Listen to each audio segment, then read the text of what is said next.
Introducing the 5% rule for retirement income. We're going to dive deep into this. Real simple stuff here, my friends, but I think you'll like this a lot.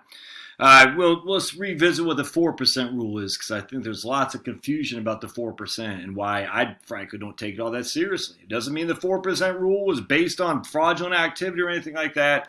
It just means the reason I don't take it seriously is two things in particular.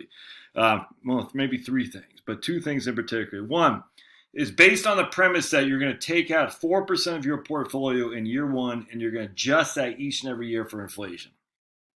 I don't know any evidence that supports that. All right, so if you have $100,000 and you're retiring at 19 and you're 65 years old, you got $100,000. You have a 60-40 portfolio. 60% is S&P 500, 40% is in Treasury bonds. You're going to take $4,000 out year one, 4,000 times, we'll just say 3% year two, times 1.03. That'd be 4,120 in year two, 4,243 in year three, and so on and so on. The assumption is that your spending, your need of 4,000 will increase each and every year with inflation. To the point where you're taking that $4,000 out in year one, 4,000 present value, we're going to have 30 years, and we're going to have 3% inflation, and that will be $9,700 in year 30 when you're 95 years old. There's no evidence of this whatsoever. None. I mean, I'm sure there's an exception to every rule, but the evidence is the exact opposite, that spending doesn't increase each and every year inflation. It actually falls off. Now you might argue that falls off because they ran out of money, but we have evidence that says that most retirees are quite content. And so if they ran out of money, they wouldn't do surveys that said they're quite content. So you have to prove that the 4% rule, that you need to take that amount of money each and every year of inflation. And look, if you can find the evidence to show that, fine. But I haven't seen it. All right. Number two is that on top of the 4% rule, we need income each and every year. Number two would be that you're going to live that long anyway. All right. So that's the second point is, how many people actually live in 30 years? I mean, if you retire at 65, how many people actually live until 95? Not that many. All right. So, I mean, I don't have any qualm with using that, saying I just want to make sure I don't run out of money so I can have a 30-year time frame and time horizon in retirement. How many people is that applicable to, though? It's just not that many. Come on, big man. Here goes my financial planning assistant. All right, and then number three is that you never run out of money. The 4% rule is actually about 4.4. So you got Bill Bangin in 1994, the Trinity study in, I think, 1997. It's actually about a 4.4% rule, and that was a minimum safe withdrawal rate, or the safe withdrawal rate, that you never ran out of money, all right, ever. So you got a couple things. It assumes your spending is going to increase each and every year with inflation, i.e. your withdrawals are going to increase each and every year with inflation. I don't know any evidence of that. It assumes you're going to have 30 years in retirement. The vast majority of us do not live 30 years of retirement. Maybe if you retire at 50, the vast majority of us, if they retire at 65, aren't going to live for 30 years. All right. And part three, that you never run out of money. Okay. So, I mean, that's great, but I mean, why would we want to make perfect? We're solving for perfection here. Number four is it also just does 60-40 stocks to bonds. A very simple investment portfolio. I don't have any problem with that, but it's just I don't like that. And then lastly, the Treasury yields have gone down significantly since the 4% rule is designed, which would lead one to believe that, oh my goodness, the Treasury yields have gone way down.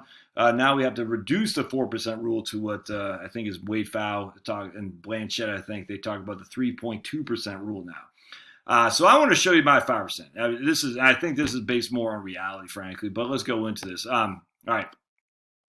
What I'm doing is I'm taking the Robert Shiller data from the S&P 500 and I'm going back to 1871. All right.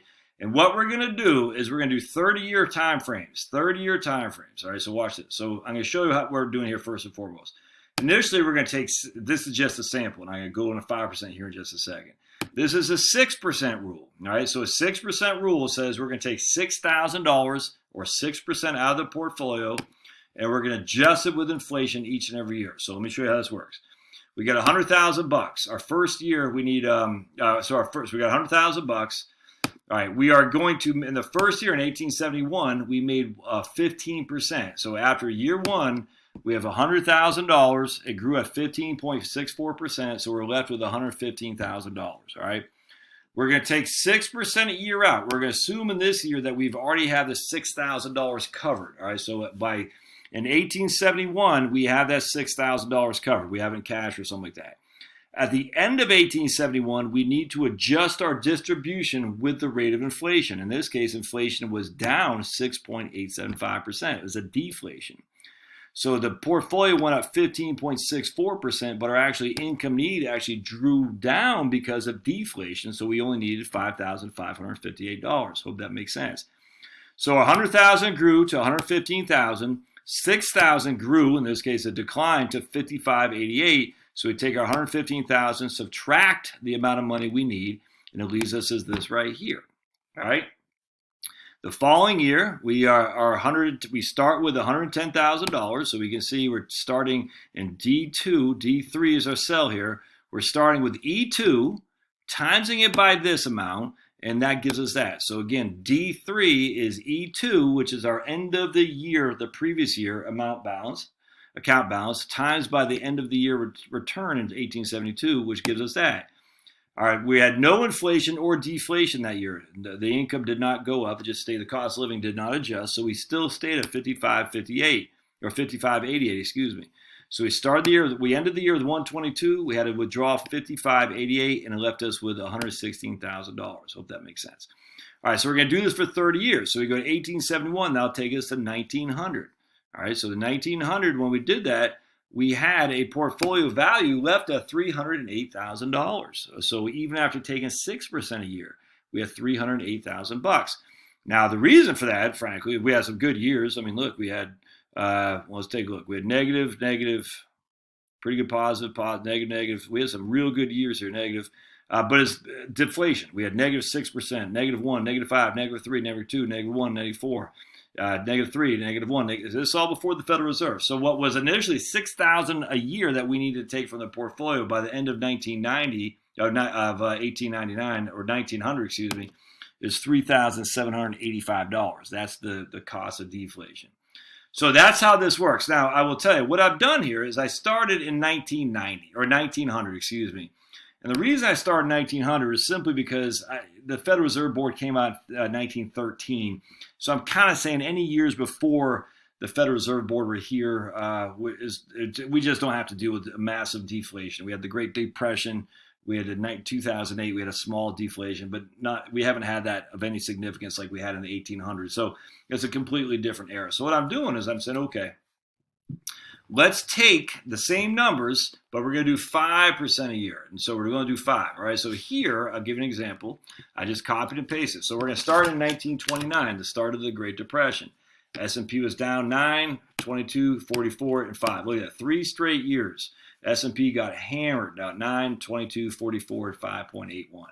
Not likely we're going to be able to make this work, but we did have deflation. $5,000 to $4,800 to $4,400 to $4,000 is what it costs to live when you factor in the cost of living adjustments. But I want to show you how this works. So again, we're taking $100,000. All right, we're going to do 5%. This is the 5% rule. All right, $100,000 was down 10% or 9.46, so it left us with $90,540 at the end of 1929.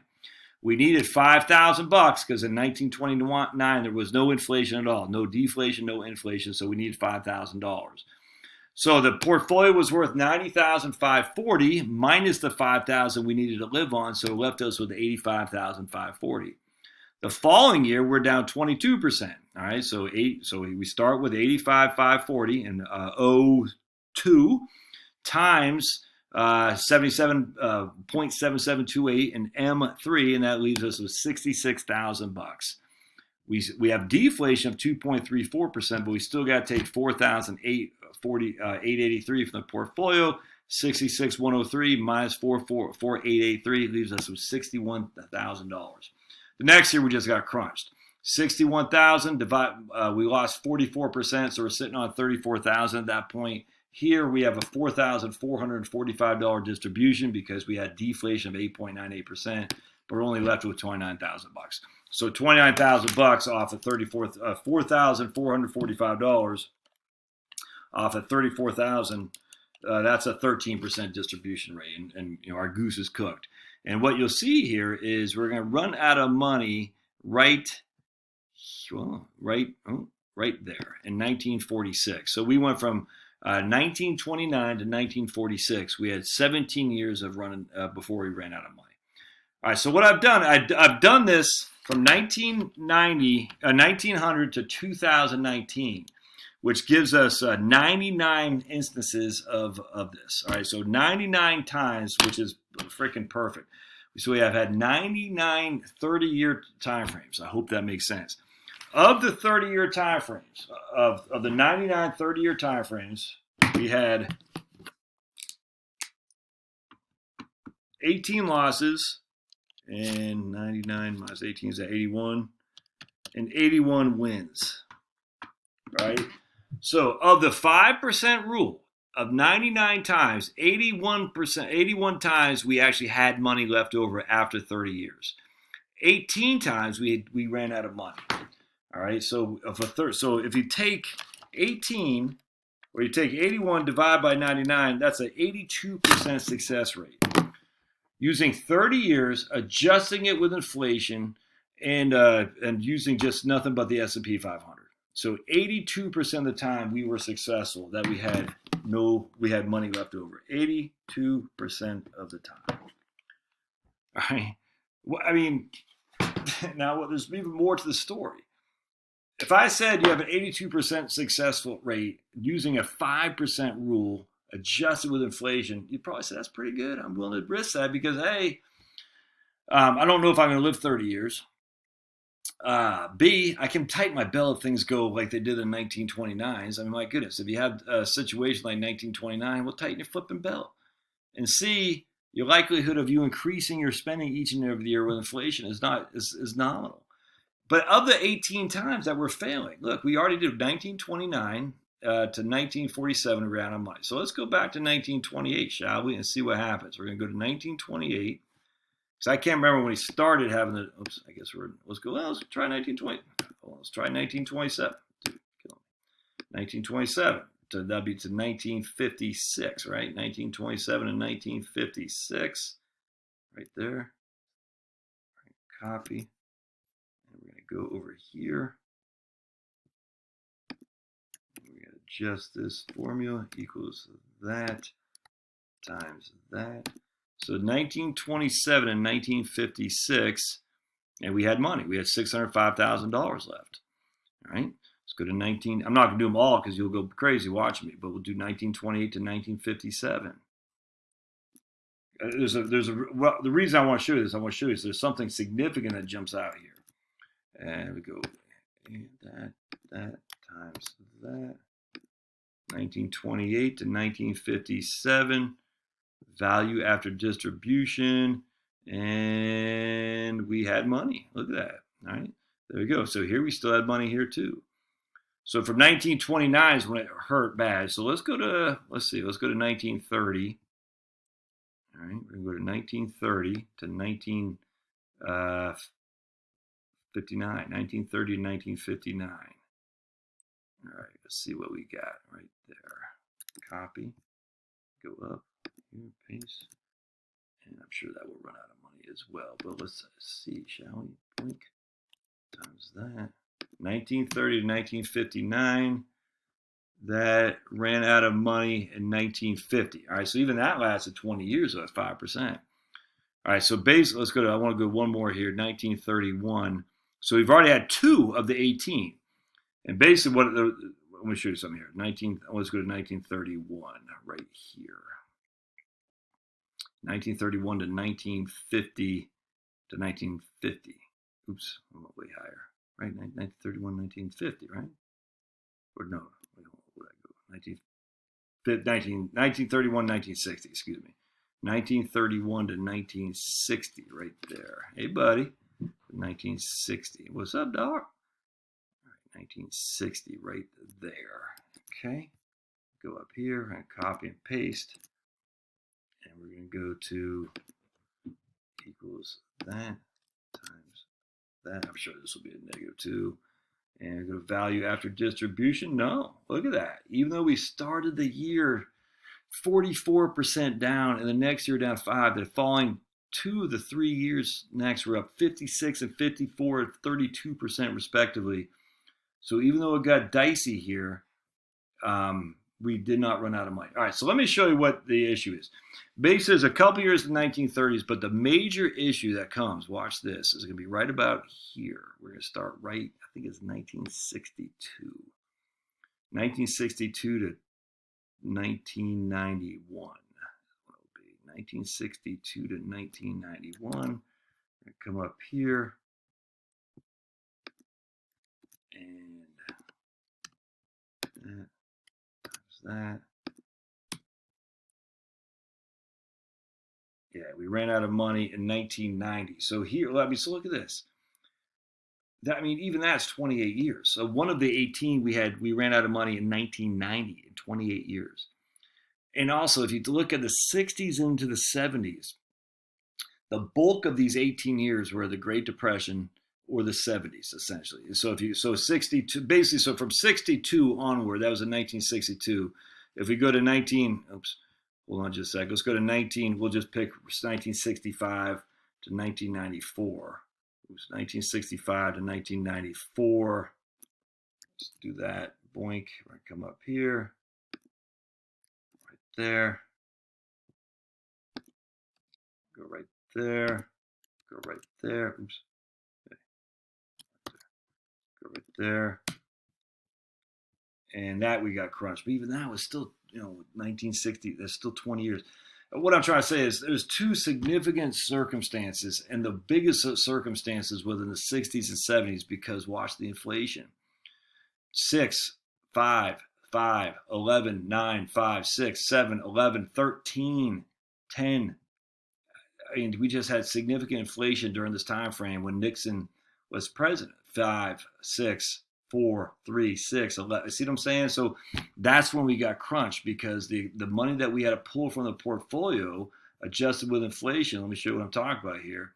So we go, was 5,000. We fast forward to 1975 is now, or 1976 is now 9,000. All right. So, that's from 1965 to 1976. That's 11-year time. It almost doubled. It actually did double by 1978. That's a 13-year time. And then it's at 13,000 in 1980. It's at 16,000, 17. It's just, we got killed by inflation. And even that with the 5% rule, we're still able to last. Isn't that crazy? So now let's do this. Instead of adjusting for inflation, let's just do straight 5,000 a pop. We're going to go clear. We're going to say, just do this right here. Watch. And we're not even going to adjust for inflation. Look at that. You see what happened here? So here we ran out of money. We got crushed. We ran out of money in year 22. So even with that bad time frame, we had money up until year 22 when we adjusted for inflation. If we don't adjust for inflation, watch. We didn't run out of money. And why? Well, if you don't adjust for inflation, that's similar, not 100% there, but you obviously want to do your own crunching of numbers here, but it's similar to the fact that your spending is actually going to drop, most likely. I can't say factually it will for you. Will drop most likely as you age. And significantly too. And we see this consumer expenditure survey for the BLS, Bureau of Labor Statistics, Health and Retirement Study from University of Michigan, the Census Bureau, all kinds of different studies show you that people's expenditures fall as they age. So in this case, we're not even adjusting for inflation. Or you can even do this. You can do like this. You can say, okay, we'll adjust for inflation for the, first freaking, we started in 1965, for the first 10 years, and then we'll stop. There's all kinds of different things you can do. And here we're going to stop. Let's see what that looks. Oops. No, we want to, hold on a sec. We want to just, 7161. So let's just do that. Let's just type in 7161, boink, and let's just not even adjust for inflation. Oops, hold on a second. Boink, boink. And I have no clue what this will look like. Let's see. Yeah, even that. So here, we're adjusting for inflation for the first 10 years, and then we just say, okay, we're going to stop. You didn't run out of money. We can, so if we go back to the biggest one was in 1973. in 1974 because we got hammered on the markets right here. And then on top of that, inflation started becoming bad. So 1973 to 2002, and that's actually, I mean, that's bad because 2000, 2001, and 2, the markets got crunched too. So let's do this. All right. And so if we can survive this right here, I think we can pretty much put icing on the cake, the cherry on top for the 5% rule. I'm sure we don't. Yeah, we ran out of money here in 1992. So 1973, 19 years. So we ran out of money in 19 years. All right. So now let's just say we're going to spend money for the first 10 years adjusted for inflation. So 73 to 1982. And then at that point, we're going to stop. We're going to say we're just going to keep that flat amount of money in 11,544. And we're just going to use that instead. Let's see what, and I have no idea what's going to happen here. I imagine it's still not going to be pretty, but let's see. Yeah, we run out of money here, but we ran out of money in year 23 as opposed to year 18. All right, and that's still adjusted pretty heavily for inflation. So let's just say we'll say 6,000 a year as opposed to, let's go back. Let's do 6%.